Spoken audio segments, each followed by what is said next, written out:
Amen. Buksan po natin ang ating mga Bible, Matthew 5 verse 13. Mateo 5 verse 13. Kayo ang nagsisilbing asin sa mundo, ngunit kung mag-iba ang lasa ng asin, wala nang magagawa pang ibalik ang lasa nito. Wala itong pakinabang, kaya itapon na lang at tinatapak-tapakan ng mga tao. So mandali tayong yumuko at manalangin. Dakilat mapagpala naming Diyos, minsan pa lubos kami nagpapasalamat kung paano mo kami sinamahan, Panginoon, sa aming pagpupuri. Ngayong umaga, Panginoon, tinatas namin, samahan mo kami, Panginoon o Diyos. Mabuksan ang aming puso, ang aming kaisipan, ang aming pangunawa sa iyong mga salita. Silihan mo ito, Panginoon o God. Bigyan mo ng kapangyarihan, Panginoon Diyos. Ano mang assault ng kaaway, ano mang paglilinlang, ano mang distraction ng gawa ng kaaway, ay aming sinasaway, ay rebuke in Jesus' name. Hallelujah. Panginoon Diyos, sinangkin namin ang katagumpayan, ang pagbubunga ng iyong gawain sa lugar na ito sa pangalan ni Jesus. Amen. Palakpakan po natin minsan pa, Diyos. Hallelujah. Amen. Ang asin ay hindi nagbabago ng panlasa nito. Sino po ang nakatikim na ng asin? Amen. Maaring ang asin ay it can appear in different colors depending on the variety. Amen. Such as pink, black, blue, grayish, medyo gray, no? Red, at syempre, ang kilalang asin natin dito sa atin ay kulay puti. Amen. Ito ay nakadepende sa iba't ibang klase ng minerals and impurities ng lokasyon. Amen. Ng lugar. Halimbawa, yung Himalayan pink salt. Diba? Kulay pink. Amen. Ang Moray River salt. Amen. Grayish yata ito. Medyo black. Persian blue salt. Meron din black salt. At meron din lake salt. So, nakadepende ito sa iba't ibang klase ng mineral at lokasyon. Amen. Ang iba't ibang klaseng asin. Ngunit ang asin ay hindi nagbabago sa panlasa nito. Ito ay may alat. Ito ay nagbibigay ng panlasa. Amen. Maging sa ating mga niluluto. Ang asin ay mayroong malaking ambag at pangangailangan sa buhay ng bawat tao. Amen. Kaya ito po ang ating pag-aaralan ngayong umaga. Ano ba ang kahulugan at ano ba ang magagawa ng isang asin? Kaya kung bakit ito ay nabanggit sa Biblia sa buhay ng tao, sapagkat ito ay mayroong malaking significant o pagkahalintulad. Amen. Malaking ambag at pakahulugan sa buhay ng tao. Amen. Kaya ngayong umaga, nais ko pong mangaral, are you a salt or in salt? Amen. Mga Kristiyanong mayroong alat. Amen. Ang asin ay isang ginagamit na sangkap para sa isang preservative. Preservation katulad ng pagpiperment ng mga pagkain, amen, na para maimba katulad ng isda, karni o gulay, para ito ay tumagal, amen, ng matagal at hindi madali mabulok. Amen. Yung ating mga naunang mga ninuno bago ang mga di ba, sa probinsya, ginagamit ang asin para sa pagpiperment ng isang bagay para tumagal. Sa panahon pa ng Biblia, ito ay ginagamit na. Amen. Ginagamit rin itong fermentation o preservative. Amen. Kaya una, salt used for preservation. Leviticus 2 verse 13, lagyan ninyo ng asin ang lahat ng inyong handog ng pagpaparangal dahil ang asin ay tanda ng inyong walang hanggang kasunduan sa Panginoon. Amen. So Thank you, anak. God bless you. Amen. Sorry. Amen. So ito po ay inutos pala mismo ng ating Panginoon. Amen. Ito'y tanda ng walang hanggang kasunduan sa Panginoon. Amen. Sino pong sumasang-ayon sa akin? Amen. Ang ating henerasyon, ang moralidad ng ating mundo ay pabulok na ng pabulok. Amen. Dahil sa pabulok na ng pabulok ang ating mundo, tayo ay, amen, hinalintulad ng Panginoon na magbilang asin sa mundong ito. Amen. Para itong isda o karne na nangangamoy sa palengke, na nakalatag at kung sino-sino ang nahawak, amen, at magpipisil-pisil habang pinipili, amen, ang isda, ang karne. Siyempre, pag matagal mo ng pinipisil-pisil, hinihimas-himas, binabali-baliktad, anong mangyayari sa isang karne o isda? Amen. Mabubulok, mangangamoy, at dapuan ng langaw. Amen. Kapag bawat may magtatanong ng presyo, hindi maiwasan, hawakan. Gano'n naman tayo mga Pilipino. Bago magtanong, hahawakan muna. Magkano ito, ate? Magkano kilo nito? Magkano manok mo? Magkano baboy mo? Pero may pisil. Di ba? At amuyin pa yan. Sa prutas, di ba? Pag bibili ka. Amuyin mo ang langka, amuyin mo ang pinya, apple o anuman. Amen. Kaya tayo po ay ginamit ng Diyos, sinabi na maging asin kayo.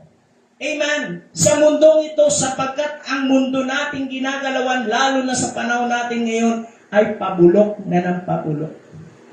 Amen. We need it to put a salt. You and I, as a Christian, tinawag tayo ng Panginoon na we are the salt in this world. Amen. Sa kabila ng mundo at ang moralidad sa ating paligid ay pabulok na ng pabulok, nangangamoy. Kailangan tayo bilang mga asin upang mapreserba, amen, ang purity, amen, na nilikha ng Diyos sa pabulok ng pabulok at nangangamoy na henerasyon. Amen. Preserba sa harapan ng Diyos. 2 Timothy 2 verse 3 to 4. Tandaan ninyo muling araw dahil magiging makasarili ang mga tao, sakim sa salapi, mayayabang, mapagmataas, mapag-insulto, masuwayin sa magulang, walang utang na loob at hindi makadiyos.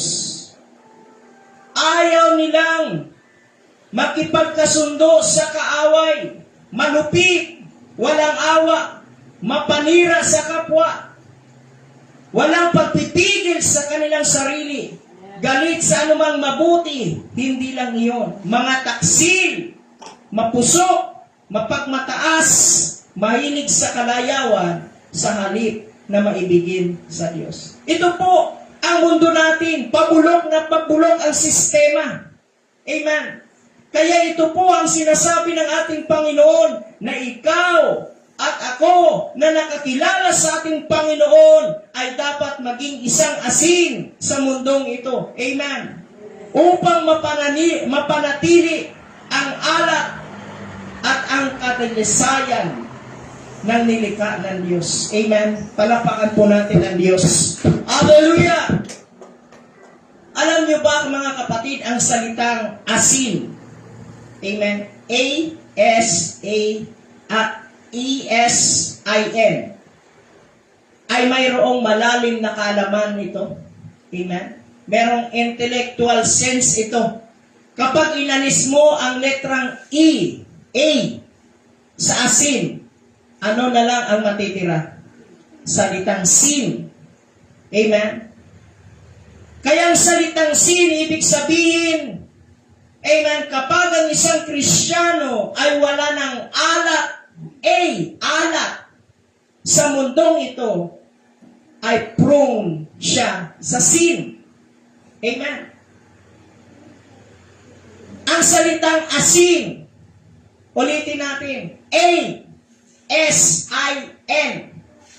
Kapag inalis mo ang letter A na alat sa isang Kristiyano, anong matitira sa kanya?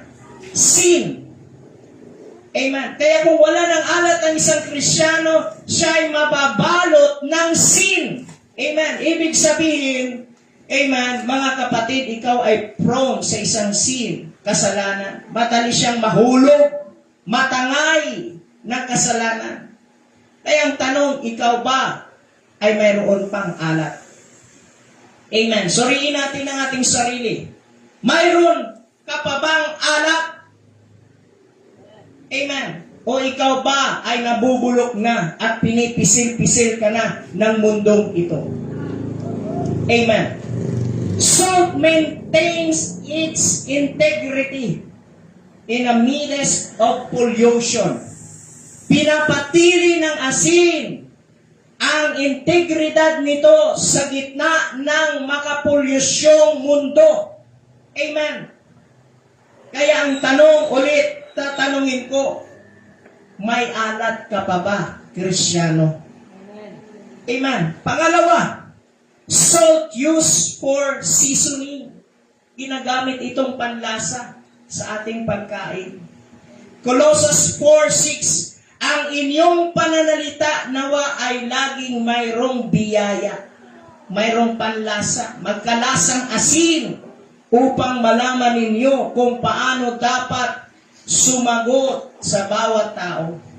Araw-araw, nakakarinig tayo ng mga pananalitang mayroong galit, pagkamuhig, at kapaitan. Amen. Ikaw ba, amen, and araw-araw ay nakakapagsalita ng mga salitang may biyaya, may panlasang asin sa iyong kapwa? Santiago 3:5-6. Ganoon din naman ang dila natin kahit na maliit na bahagi ng katawan nakakagawa ng malaking kayabangan. Isipin ninyo kung gaano kalawak ang gubat, ang masusunog na galing lamang sa maliit na apoy. Ang dila ay tulad ng apoy, napakaraming kasamaan ang nanggagaling, amen, kasamaan na nagmumula sa dila, at ito ay nagpapakarumi sa buong pagkatao natin. Katulad ito ng apoy na nanggagaling sa impyerno at sumisira ng buong buhay natin. Kaya araw-araw nakakarinig tayo ng mga pananalitang mayroong galit, pagkamuhi, at kapaitan. Amen. Ngunit tayo, amen, bilang Kristiyano, sino po ang kausap ko ngayong umaga, mga Kristiyano? Amen. Nandun ba kayo? Nandyan ba kayo? Amen. Tinubos at pinili tayo ng Panginoon at tinuturuan tayo na magkaroon tayo ng panlasang asin sa pamagitan ng ating mga dila. Amen. Bilang mga Kristiyano na kakilala sa Panginoon, amen, ang ating mga dila ay ginagamit natin, amen, sa biyaya ng Diyos. Amen. Ang bawat pananalita ba natin, salita, ay nagkakaroon ba ng panlasa para sa iba? Biyaya.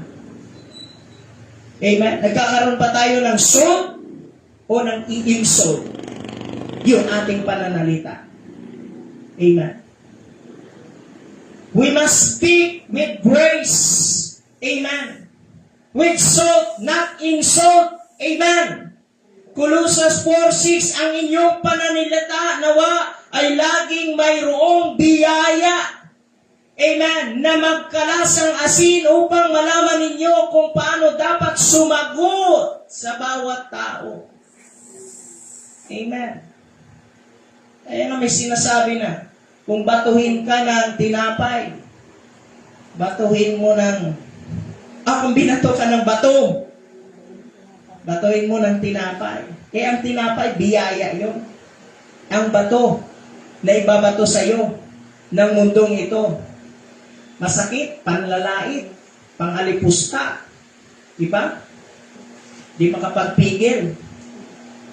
Kaya dito nang gagaling yung kapag binato ka ng bato, batuhin mo ng tinapay. Ito yung pakahulugan nun. Amen? Batuhin mo ng biyaya. Kapag binato ka ng mundong mayroong galit, muhi, pang-insulto, magkaroon ka ng salt at hindi insult. Amen. Palakpakan po natin ang Panginoon. Amen. Kaya we must evaluate ourselves, mga kapatid, mga Kristiyano, lalong-lalo na sa ating mga pananalita. Nakakabitiw ba tayo ng mga pagpapalang salita sa ating kapwa? Mga salitang nakaka-bless para sa iba. Ang mga salita mo ba ay nagiging pagpapala o sumpa para sa iba? Amen. We must speak an encouragement to the people who are hopeless. Amen. Magsalita tayo na mayroong encouragement at hindi puro discouragement. Amen. Natutuwa pa tayo kapag mayroong buti nga sa'yo. No. Magkaroon tayo ng kahabagan. Bagamat inani nila kung anong ginawa nila, tinanim nila, ngunit bilang mga Kristiyano, mahabag pa rin tayo sa kanila at magbigay tayo ng pag-asa. Amen. Sapagkat mayroong mga tao, they don't care. People are careless to say about kung ano lang makabitiw ng kanilang bunganga ng kanilang salita, walang kontrol. Ganito tayo dati, nung hindi tayo nakakilala sa Panginoon, lalo na ako, guilty ako dito. Amen. Kasi matuwa ako magalit, meron talaga, insultador talaga ako. Talaga, as in, grabe. Pero salamat sa Panginoon, talagang nakakilala tayo sa Panginoon. Amen. Wala silang pakialam kung ano, makakasakit sila ng kalooban. Wala silang pakialam, basta makapagbitiw sila ng mga masakit na pananalita. At minsan ginagamit pa nilang social media. Ginagamit pa nila yung social media, Facebook. Amen. Para makapag-post ng kanyang hinanakit at saloobin. Amen. Dinadaan sa kanyang FB wall. Kulang na lang banggitin niya ang pangalan ng kanyang kalaban. Amen ang tao. Mga kapatid, amen, tayo ay iniligtas ng Diyos. Binago na ang ating buhay. Bayaan mong ibigay mo na lang sila sa kamay ng Diyos. Amen. Bayaan mo ang Diyos. Amen. Sapagkat ang sabi ng Diyos, ako ang gaganti. Amen. Kaya alam niyo ba mga kapatid, tatlong bagay na hindi na natin muling maibabalik kapag tayo ay nagbitaw ng ating pananalita. Amen. Yung ating salita, words, amen, yung salitang binitawan na sa isang tao, hindi mo na yun maibabalik. Kaya nga mayroong kasabihan, damage has been done. Amen. Sa pagiging hindi natin careless, naging maingat sa pagbitiw ng ating salita. Hindi mo na yun mabawi. Amen. Kaya kung makapagsalita tayo ng hope, ng pag-asa, alam mo yung hopeless ng isang tao. Amen. Amen. Dapat tayo ay nakapagsalita sa Kanya ng maayos. At saka yung time. Amen. Hindi na rin itong sandali may babalik. No? Yung mga sinayang na pagkakataon at sandali sa mga tao na sana nasabihan natin ng encouragement. Amen. Meron ka bang panahon minsan ng time na naghinayang ka ng pagkakataon na sana sabihan ko yun? Diba? Sapagkat alam naman natin na ang buhay ng isang tao ay hindi natin hawak. May pagkakataon na gusto mo sanang abutin yun, masabihan, kaso lang may pagkakataon na nangibabaw ang iyong inis, ang iyong galit sa kanya, kaya hindi mo siya nasabihan ng awareness. Ay may nangyari na hindi inaasahan na pagkakataon. Ngayon, ang balik, ang guilt na sa iyo. Amen. Yung salita na sana na gusto mong masiran sa kanya, maibahagi sa kanya, hindi mo nasabi sa kanya. At yung pagkakataon na yun, na sandali na minsan na kayo magkasama, amen, na nasayang dahil hindi mo naibigay, hindi mo nasabi. Amen. Pangatlo, oportunidad na minsan lang kayo nagkasama at nagkita.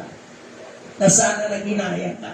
Sana nasabi ko yung pananalitan yun. Na sana na-encourage ko na siya. Sana sinabi ko na, alam ko na yun na mangyayari. Di ba may pagkakataon na gano'n? Na nadidiscern mo na yung mangyayari, pero hindi mo nasabi. Nasayang yung salita, nasayang yung iyong time. Tsaka yung opportunity na pagkakataon na yun, hindi mo na Kaya hindi na natin maibabalik yung Marcos 9:15, mabuti ang asin. Pero kung mawala ng lasa, wala nang magagawa upang maibalik ang lasa nito. Amen. Dapat maging tulad kayo ng asin na nakatulong sa tao. Tulungan ninyong isa't isa upang maging mapayapa ang pagsasamahan ninyo. Amen. Be encourager. Be a motivator and not a destroyer. Amen. Ang ating mga salita, mga kapatid, ay magiging tagapaghilom. Amen. Sa mga sugatang damdamin. Because as a believer of Christ, we are meant to have on the world enhancing and preserving the goodness. Amen. And counting spiritual decay. Bilang mga mananampalataya kay Kristo, ay nilalayo na magkaroon tayo ng mahusay at pagpapanatili ng kabutihan. At hindi mapabilang, amen, sa spiritual na pagbubulok. Amen. At pabulok ng mundong ito.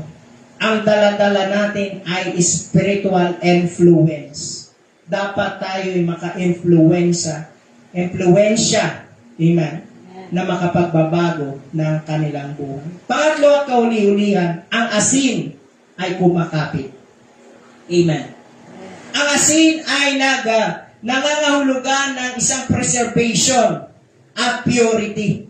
Ginagamit bilang isang preserva, amen, at simbolismo nito ay ang pagiging purity and cleansing, dalisay at malinis. And also, permanence of a covenant, pagpapanatili bilang isang tipan. Amen. The term of covenant was used signify an everlasting. Kaya masdan ninyo kapag ang isang gumagawa ng isang preservasyon, amen, ng preservation kagaya ng tuyo, bagoong, binoro, etc. Amen. Ang alat noon ay kumakapit. Diba? Tumatagal ang consume nila. Yung consume time nila. Sapagkat pinapanatili ito ang pagiging alat, kumakapit. Kaya wala itong pinagkaiba sa isang Kristiyano na mayroong asin, mayroon siyang alat, pinapanatili nito ang kanyang purity. Amen? Kapag ang isang Kristiyano na mayroong alat, kumakapit yan sa kanya. Kaya sabi dito, kung wala ka ng alat, malamang ikaw ay matabang. Amen? Wala ka ng lasa. Kaya anong mangyayari sa isang isda o karne kapag wala ng alat? Amen? Anong mangyayari? Mangangamoy, mabubulok, lalangawin. Amen? At uuurin. Diba? Mabubulok siya. Kaya mga Kristiyano at mananampalataya, amen, ang mga Kristiyano at mananampalataya na hindi maapektuhan ng pagkabulok ng mundong ito, amen, sapagkat sila, amen, yung mga Kristiyanong mayroong alat na pinapanatili ang asin, amen, ang integridad sa gitna ng pollution ito, ng mundong ito, amen. Kaya kung wala ka ng alat, amen, mangangamoy ka, mabubulok ka, lalangawin ka, uuurin ka. Amen. Ang langaw, ang paborito niya, doon sa mga nabubulok at nangangamoy. Amen. Wala itong pinagkaiba.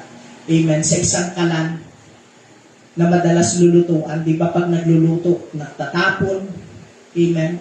Ang mga, di ba pag sa kalan, sa dapog kasi ang tawag nun sa amin. Pag nagluluto ka, hindi maiwasan na may magtutulo doon sa kalan. Kapag wala ng apoy ang kalan, at yung mga nagtapon doon, pupunta doon yung mga langaw. Kasi yung paborito ng langaw is yung mga nabubulok. Anong ibig sabihin nito? Kapag ang Kristiyano, wala ng apoy sa kanyang puso, lalangawin siya. Ganon din ang isang alat. Kung wala kang alat na Kristiyano, katulad ka ng isang karne o isda na mabubulok ka, lalangawin ka. Di ba ang isang tuyo na kapag nakuha natin isda at natuyo at hindi natin asinan agad, anong mangyayari? Mga langaw, di ba? Ganon, paborito ka ng langaw at uuurin ka. Ganon ang isang Kristiyano. Kaya you don't need to shout to be heard. Amen. The result speaks for not their propaganda. Amen. Bilang isang Kristiyano, hindi ka magyayabang, Kristiyano na ako, ligtas na ako, kahit ano pang mangyari sa akin. Tinanggap ko na si Kristo, kilala ko si Jesus. Amen. Makikita yan sa resulta. Amen. Hindi sa kanila. Amen. Meron kasi mga Kristiyano na nagpo-post ng vulgar sa Facebook. Diba? Post sila ng ano, pero yung kanilang pamumuhay, yung kanilang daily lives, amen, nabubulok. Hindi mo kailangan ipagsigawan para ikaw ay pansinin o marinig, kundi lalabas yan ang resulta ayon sa kanilang ginagawa. Amen. Sapagkat sabi dito, people keep quiet to listen to intelligence people. Ang taong matalino ay nananahimik at nakikinig. Amen. Hindi siya katulad ng isang batingaw na umalingaw-ngaw. Parang isang lata na walang laman. Maingay kapag binato mo. Amen. Kaya, ngayong umaga, ang ating preaching, amen, I've been entitled, Are You a Salt or Insult? Nakaka-insulto ba ang iyong pananalita o mayroong asin? Amen. Kaya is your life, it is your life like a salt or puno ng insulto? Kaya katapos-tapusan ngayong umaga, amen, ang taong maalat at mayroong alat, he or she maintain dignity and purity. Amen. Kaya you must watch your association with the people. Amen. Kung ano ang bantayan mo ang iyong sarili sa kipag-ugnayan. Amen. Makipaghalubilo sa mga taong iyong laging nakakaharap, nakakasama. Amen. Kaya nga merong nakakasabihan, the same feathers were flocked together, nakakahawa ang isang taong madalas mong nakakasama. Yung mga taong walang alat na iyong kinakasama, ikaw ay mahahawa. Amen. Lalangawin ka rin. Amen. Kapag amen, ang iyong mga nakakasama, amen, ay mga walang alat. Isa lang ang kalaban ng asin. Amen. Yung tubig na matutunaw ka. Amen. Kaya kung ikaw, amen, malamig, amen, kasi ang asin, matutunaw yan kapag malamig ang isang surrounding, isang bagay. Amen. Malamig ang isang area or mamasa-masa ang asin, hindi yan mananatiling buo. Matutunaw din yan. Sama. So, anong ibig kong sabihin? Ingatan natin yung ating mga nagiging kasama na hindi mainit sa pananampalataya, kundi malamig sa pananampalataya. Pati ang asin ay matutunaw. Amen. Kaya tingnan natin, tutunawin ang tubig, amen, ang malamig ng mundong ito, amen, ang agos ng mundong ito, amen, kung hindi ka mananatiling maapoy sa pananampalataya. Amen. Kaya, salt is very precious and should not be wasted. Stay pure, mga kapatid. Amen. Ang asin ay napakalaga at mahal. Mahal ka. Amen. Ang iyong halaga ay mahal, hindi mura. Amen. Mahal ang iyong halaga. Kaya ingatan mo. Huwag mong sayangin. Stay pure. At ikaw na manatiling dalisay. Ay ang ating teksto, Matthew 5:13, ulitin ko. Kayo ang nagsisilbing asin sa mundong ito. Ngunit kung mag-iba ang lasa ng asin, wala nang magagawa para maibalik ang lasa nito. Wala itong pakinabang, kaya itatapo na lang at tinatapak-tapakan ng tao. Amen. Kaya ako'y nangaral sa paksang Aryo, isalt or insult. Amen. Mga Kristiyanong maalat. Una, salt used for preservation. Ang asin ay tanda ng iyong walang hanggang kasunduan, kubinan sa ating Panginoon. To preserve. Amen. I-preserve ang buhay mo. Amen. Hanggang sa muling pagbabalik ng ating Panginoon. Ma-preserve ang iyong buhay. Amen. Sa kaharian ng Diyos. Amen. Pangalawa, salt for seasoning. Amen. Ang iyong pananalita, ang iyong buhay ba, amen, ay may laging lasang biyaya at mayroong lasang asin para sa iyong, amen, surrounding. Pangatlo at kaulihan, ang asin ay kumakapit. Ang isang preserva ay simbolo ng pagiging purity and cleansing, dalisay at malinis. Amen. Pagpapanatili bilang isang tipan. Amen. To signify an everlasting. Amen. Dapat manatili, mga kapatid, ang alat, ang asin sa ating mga buhay. Amen. Hanggang sa muling pagbabalik ng ating Panginoon. Amen. Palakpakan po natin ang Panginoon. Hallelujah. Glory to God. Glory to Jesus. Oh, we worship you, Lord. We honor you, God. Purify our hearts, Panginoon. Salamat, dakilang Diyos. Hallelujah. Glory, glory to God. Hallelujah. Oh, purihin ka, dakilang Diyos. Sambahin ka, pasalamatan ka, Panginoon. Hallelujah sa aming buhay, dakilang Diyos. Hallelujah. Ngayong umaga, tayo po yumuko at manalangin. Amen. Salamat sa Diyos. Hallelujah sa kanyang biyaya, sa kanyang mga salita. Amen. Hallelujah. Nagbigay sa atin, amen, ng inspirasyon. Nagbigay sa atin ng karunungan, kaalaman na tayo magiging isang asin, panlasa ng mundong ito sa kabila ng pabulok, amen, ng mundong ito. Amen. Na manatili sa atin to preserve bilang isang Kristiyano. Amen. Sa muling pagbabalik ng ating Panginoon. Hallelujah. Glory to Jesus. Kaya ngayong gabi, ngayong umaga, kung ikaw Kristiyano, unti-unti nang naglalamlam ang iyong alat at nanlalamig ang iyong pananampalataya. Lumapit ka sa Panginoon. Nangusap sa iyo ang Diyos. Amen. Panatilihin mo na magkaroon ka ng alat. Panatilihin mo na magkaroon ka ng apoy sa iyong puso. Amen. Sapagkat ang sabi ng Panginoon, ano ang magiging silbi?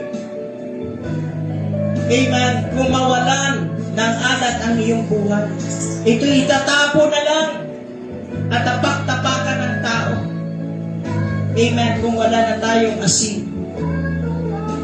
Ay ang sabi po ng salita ng Diyos, ingatan natin, amen, ang ating buhay.